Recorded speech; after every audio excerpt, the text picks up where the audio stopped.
Vamos falar agora um pouquinho sobre a aposentadoria. Mais de 39 milhões de brasileiros dependem hoje do benefício pago pelo INSS. E a Previdência Social é a principal rede de proteção do trabalhador.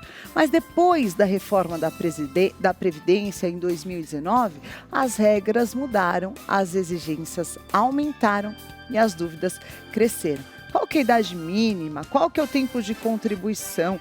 Qual que é a base de cálculo? Nós vamos saber tudo sobre isso. Estou recebendo hoje a doutora Daniela Gomes, que é advogada especializada em direito previdenciário. Tudo bem? Bem-vinda. Obrigada. Prazer te receber. São Paulina, corintiana, o que você é? Corintiana.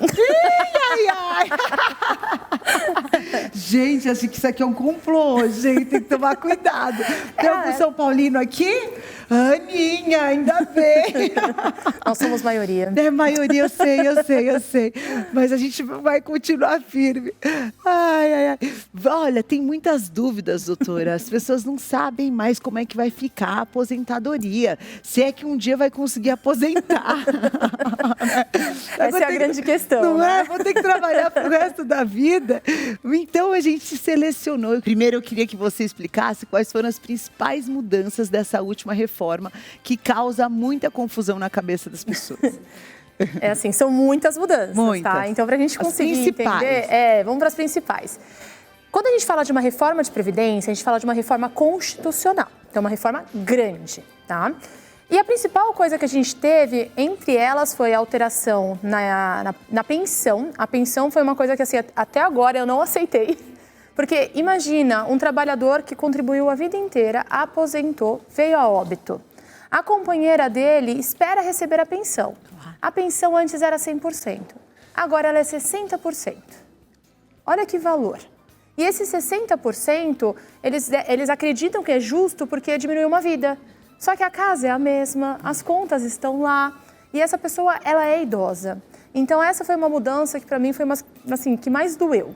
As outras a gente fala que assim, aumentou as idades. Antigamente a gente tinha bastante aposentadoria por tempo de contribuição. Agora nós temos aposentadoria por tempo de contribuição mais idade. Meu Deus. Vai ter que trabalhar até que idade? Até que idade que vai ter que trabalhar? Varia, porque a gente tem tipos de aposentadoria. Vamos colocar a grande dúvida das pessoas, a especial. A especial agora também tem idade. Antigamente, a aposentadoria especial, que era para aquela pessoa que trabalhou em condições insalubres, periculosas, era só o tempo, naquela circunstância, que tem vamos colocar, menor grau, 25 anos, você aposentava. Agora você precisa dos 25 anos mais idade. Tem que somar as duas coisas. A aposentadoria por tempo de contribuição, ela antes era pura. Então, nós tínhamos lá o tempo de contribuição, 30 anos mulheres, 35 anos homens. Agora tem o tempo de contribuição e a idade. E qual que é a idade? Vamos lá. Quando a gente fala, porque tem muita regra de transição, por isso que eu falo que foram muitas mudanças. Meu Deus do céu. A gente tem, por exemplo, a do pedágio 100%. Tá. Então, a gente fala de direito adquirido por ter o tempo de contribuição, mas não ter atingido a idade. Então, a mulher estava próximo dos 30 anos de contribuição. Faltava 2 anos. Ela vai ter que ter 4 anos, então, porque o pedágio é 100%. Mais uma idade de 57 anos. Uau. Então, assim, se a gente for entrar em detalhe das regras, são muitas idades. Você vai ter que procurar um especialista mesmo ou a ajuda da inteligência artificial. Sim. Né? Agora, a gente tem muitas dúvidas do pessoal que está em casa e a gente vai esclarecer com uma especialista para você, às vezes, entender também. Ainda é importante, ainda é um lugar seguro investir no INSS? Eu falo que é assim, se não for seguro investir no INSS, não é seguro investir no país. Para o INSS quebrar, o país tem que quebrar. Tá quase.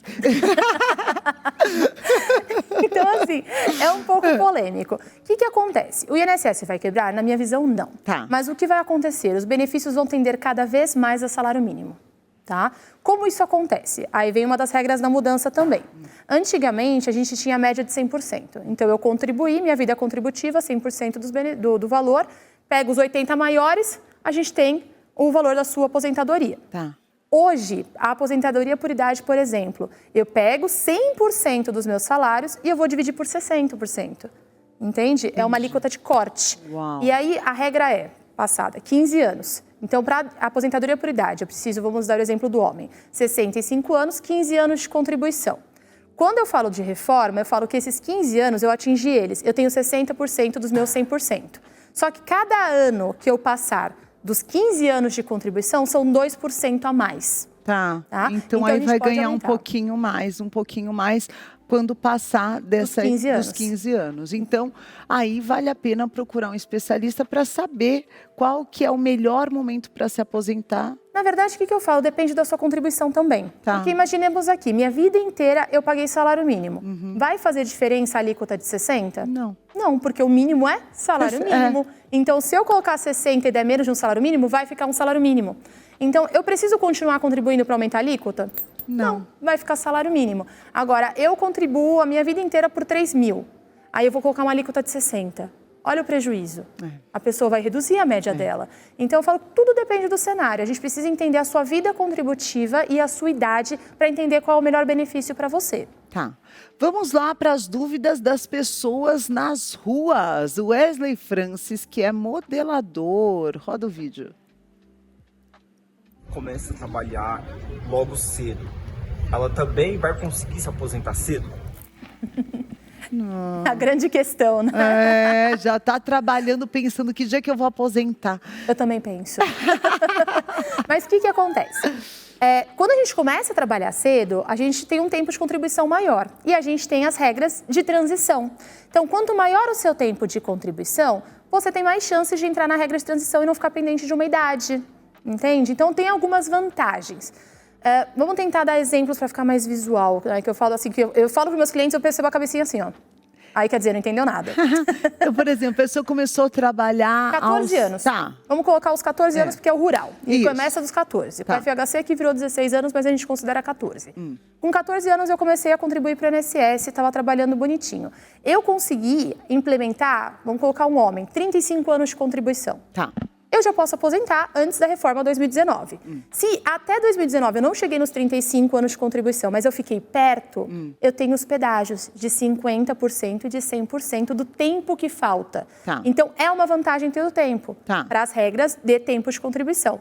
E para de idade também pode ser, que é o que a gente falou da alíquota. Ah, sim. Pode aumentar o seu fator, o 60%. Então, sempre quanto mais tempo você tem, sempre vai ser importante nos cálculos, né? Depende. Depende, mas é importante que a pessoa vá acumular, vai pesar os anos, né?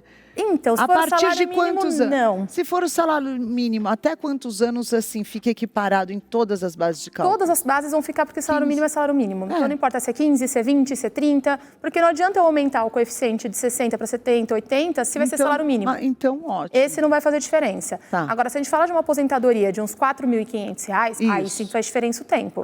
Porque eu vou aumentar esse coeficiente de divisão. Tá? Então, isso é importante a gente ter em mente. Entender com quanto a gente já contribuiu, porque a gente começa a vida, a gente começa baixinho. Claro. O valor, só que a gente também tem cálculo de descarte. Então, o que é bacana? Se a regra exige 15 anos de contribuição, eu tive salários baixos, mas eu paguei 20 anos, eu posso descartar alguns. Então, eu tiro os menores salários e aumento minha média. Então, tem muitas estratégias. Então, eu sempre falo para os meus clientes, vamos entender o seu passado para ver o seu futuro? Claro, muito bem. Então, eu olho como você contribuiu, com qual valor você contribuiu, quanto falta para a sua aposentadoria. Para você, então essa resposta dele não tem hoje, ou antigamente você daria um número antes da reforma. Eu ainda posso dar um número, planejar. Qual seria o número para ele? Não o número exato da aposentadoria dele, porque não sei nem a idade. Mas o que eu digo para ele? Vale a pena você consultar para ver se você entrou em alguma regra de transição. Porque às vezes você pode ter direito a uma aposentadoria e não sabe. Mas às vezes também tem uma situação de regularização, algum período que não consta e poderia constar. Sim. Então, tem várias coisinhas que a gente pode estar analisando antes. E eu falo para os meus clientes, quanto antes você ver, mais a gente pode fazer. Tá?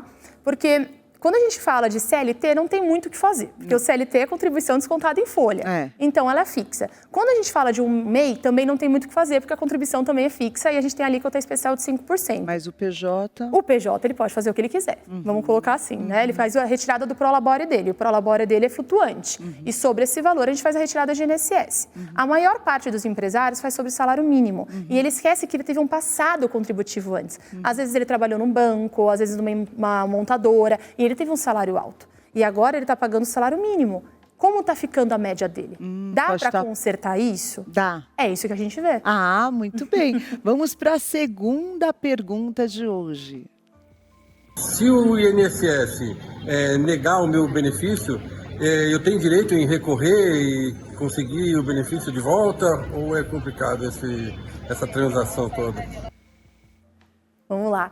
Eu falo que a decisão de INSS ela não é final, ela não é uma sentença. Tá. Então, o INSS ele decidiu, ele negou o seu direito ao benefício, tem recurso administrativo. Se você não quiser fazer o recurso administrativo, você já pode ir para a via judicial. Aí sim, na via judicial, a gente tem uma sentença, uma decisão final. Dá para recorrer? Dá. Também dá, mas a decisão que a gente fala que é a judicial, quando ela transita em julgado, quando entra no último recurso, a decisão é final, não tem mais o que fazer. Então, a gente faz uma construção administrativa primeiro, constrói o seu processo para ele ficar completo, porque o INSS tem que ter ciência, por isso que você é obrigado a primeiro fazer o processo administrativo para depois o judicial, para quando a gente entrar no judicial, que é essa esfera que, vamos colocar entre aspas aqui, o irrecorrível, né? A decisão judicial ela é finita, ela acabou com o seu processo, acaba com qualquer tipo de revisão daquele direito, a gente tem que tomar muito cuidado, por isso que a gente constrói o administrativo completinho para quando entrar no judicial ele já está pronto, está maduro. Tá? Então, sim, da decisão do INSS cabe recurso, a gente tem junta, a gente tem a Câmara e dessas decisões cabe também a via judicial. Mas da judicial, se for negado, aí não tem mais o que ser feito. É isso. Quando a gente pega do administrativo, pega tudo completinho e leva para o judicial. Se no veio judicial, do judicial, acabou. Se for a última decisão do judicial, sim, acabou. Não tem mais o que fazer. Tem mais o que fazer. Do INSS, você pode até a última instância administrativa esgotar e entrar na judicial. Se você foi na judicial, não adianta depois correr para o INSS ou tentar alguma outra coisa que não tem. Então, a primeira opção, se foi negada, é continuar conversando, simplificando. Esgota a conversa primeiro com o INSS, não vai procurar Não é fora. sempre que vale a pena. Tá? Mas porque se vem uma negativa do judicial, não mas tem mais como recorrer. Tem temas dentro da esfera administrativa que o INSS vai negar. Mas na justiça já é consolidado o direito. Mas se é com... já tem... Tem decisões judiciais nesse sentido. Quais? Vamos dar o exemplo do mês, fibromialgia. Tá. Então, no INSS, a chance de você conseguir um benefício com a fibromialgia é mínima. Baixo. Por quê? Porque é uma doença invisível. Mas na justiça... Já é reconhecida. E a gente teve a lei que reconheceu a fibromialgia como uma condição PCD. Ótimo. Então já vale a pena ali. E pela judicial. Você tem que entrar administrativo porque é obrigatório. Mas você vai ter a negativa. Aí já vale a pena ir. E na judicial. Muito bem. Então, precisa realmente conhecer direitinho. Última pergunta. Vamos ver de uma mulher. O que ela quer saber? Quem nunca contribuiu para o INSS tem direito a algum benefício? Quem nunca contribuiu, sim. Tem? Tem. Eu falo que o INSS ele é o grande bolsão, né? Por isso que a gente fala, o INSS vai quebrar, não vai quebrar. Por quê? Porque o INSS ele é um seguro social. Ele é mais, ele não é igual uma previdência privada, que eu contribuo e vou receber. Não. Eu vou contribuir para o social, para o todo. Mas como é que é isso? A pessoa não contribuiu nada e tem benefício? Tem, porque é o benefício assistencial, não é uma aposentadoria. Não é uma garantia que você vai ter programada. A gente chama, é o famoso BPC/LOAS. As pessoas, é um benefício muito pedido aqui, tá? O que acontece nesse benefício? Eu tenho que provar duas condições, tá? Ou que eu tenho uma deficiência, ou que eu sou idosa e estou em situação de vulnerabilidade. O que é essa vulnerabilidade? Abandono familiar, não tenho dinheiro, não tenho como me sustentar, eu não consigo mais um emprego, eu já tenho 65 anos de idade. Então, o governo, com essa seguridade social, vai amparar esse idoso em situação de vulnerabilidade. E o mesmo com a pessoa com deficiência. Só que para você conseguir esse benefício, você tem que provar os critérios, né? Miserabilidade, a condição de vulnerabilidade, abandono familiar, entre outras circunstâncias, e vai passar por perícia. E a perícia ela é muito importante, porque ela, no caso da deficiência, é a médica e a social, e no caso da idade, só a social. Muito bem. Muito bem, doutora Daniela Gomes, advogada especializada em Direito Previdenciário, que você pode entender mais no @Gomes_Martins_ADV. Muito obrigada. É muita coisa, né, Dani? Você deve ter muitas horas aí para entender toda essa mudança. Isso que a gente falou só de INSS, a gente não entrou nem na parte de regimes próprios. Que tem mais outras... Vamos colocar assim, cada instituição tem uma lei. Então, cada município vai ter a sua lei, cada estado tem sua lei e a gente tem a lei federal. Então, imagina quantas coisas. A gente está falando de mais de 2.000 Uau! Você volta aqui para contar mais para a gente. Obrigada, Dani. Eu que agradeço. Prazer te receber.